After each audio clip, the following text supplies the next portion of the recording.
Aujourd'hui, je me trouve avec Marie-Pierre Bessette du Comité des parents. Vous avez des préoccupations concernant le budget. Pouvez-vous m'expliquer davantage à ce sujet? Bien, en fait, là, on a tous suivi la débâcle là, dans le fond de juin là, des grosses coupures de 570 millions, puis après ça, on a retourné 540 millions. Il y avait quand même un manque à gagner. Puis en fait, là, les vrais chiffres ont retombé dans les écoles là, vraiment juste dans les dernières semaines. Ce qu'il faut savoir, c'est que là, ça semblait des gros chiffres, mais là, tu sais, ça représente quoi pour nous? Les écoles l'ont su fin septembre très tard, combien qu'il y aurait à couper réellement. Ici, on parlait de 5 points, je vais dire 3 ou 6, c'était autour de ça, là, de mémoire. Là, ensuite, qu'est-ce qu'on fait? Là, on travaille. Le travail s'est fait jusque dans les écoles. Et là, présentement, les conseils d'établissement des écoles sont tous en train de resiéger pour revoir leur budget avec les vrais chiffres réels. Donc, l'impact tombe sur le terrain vraiment présentement, là. L'autre aspect de tout ça était qu'il y a eu une mise à jour budgétaire il y a quelques semaines dans lesquelles il était clairement mentionné là, que l'indexation du budget des écoles ne couvrirait pas les augmentations pour la prochaine année pour les professeurs. Là. Fait qu'il y a ce mur-là qui va s'en venir. Dans le fond, les augmentations salariales ne seront pas couvertes par l'indexation des budgets. Là. Fait qu'il va encore falloir gratter dans les services aux élèves. Tout ça ensemble fait que là, c'est trop tard. C'est dans nos écoles, on est rendu à décembre, c'est trop tard pour cette année, malheureusement. Les écoles vont gratter les fonds de tiroir, vont utiliser les fonds en destination spéciale pour essayer de maintenir des services aux élèves.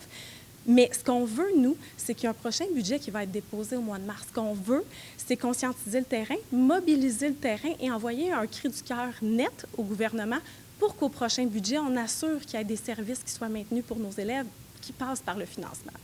Est-ce que vous avez peur que ce soit le service à l'élève, le service dans les aides pédagogiques qui vont être coupés? Bien, c'est déjà ça.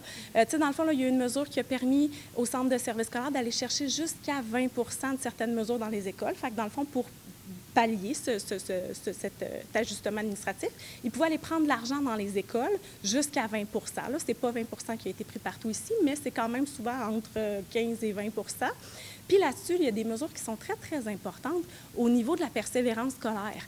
Donc, on parle des mesures de tutorat, on parle des mesures qui sont connues à l'école On Bouge là, pour les activités scolaires, qui sont vraiment toutes en lien avec la vie scolaire à l'école puis la persévérance scolaire des élèves. Donc, c'est sûr que quand tu viens toucher ce budget-là, directement, tu viens toucher de la réussite éducative.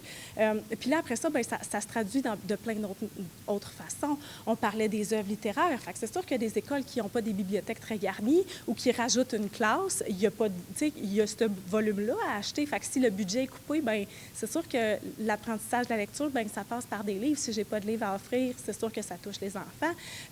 Il y a plein de mesures qui viennent être touchées, qui viennent être amputées. C'est pas une grosse chose d'un coup, c'est un petit peu par-ci, un petit peu par-là, un petit peu par-ci, un petit peu par-là, mais qui fait que, en tout, ben oui, on vient affecter la qualité de vie dans nos écoles qui touche la réussite éducative de nos enfants, là. Et vous avez des journées d'action, une mobilisation qui s'en suivent là, dans les prochains mois? Bien, dans le fond, là, on a lancé au dernier comité de parents la motion là, de dire oui, on se mobilise, on retourne ça dans nos CI. Donc, notre première action a été de se retourner vers tous nos conseils d'établissement puis de dire, bien, levez-vous, c'est votre rôle, vous êtes des élus, parce que c'est ça, là, on oublie que c'est les derniers élus du système scolaire. Là. Fait que vous êtes des élus, vous représentez une population et selon la loi sur l'instruction publique, vous devez assurer le meilleur intérêt de l'élève. Puis c'est pas vrai que c'est en enlevant de l'argent dans vos budgets qu'on assure le meilleur intérêt de l'élève. Fait que présentement, là, ce qu'on demande, c'est aussi de dénoncer les compressions. Là, ensuite, là, ben, on resiège ce soir. Là. Fait que là, ça va être de voir c'est quoi notre prochaine étape. Probablement qu'on va aller essayer de chercher un appui des parents dans la population qui ne sont pas nécessairement les élus, voir qu'est-ce qu'on peut faire. Mais oui, là, le but est que jusqu'au mois de mars, on mette de plus en plus de pression puis on soit entendu de plus en plus fort.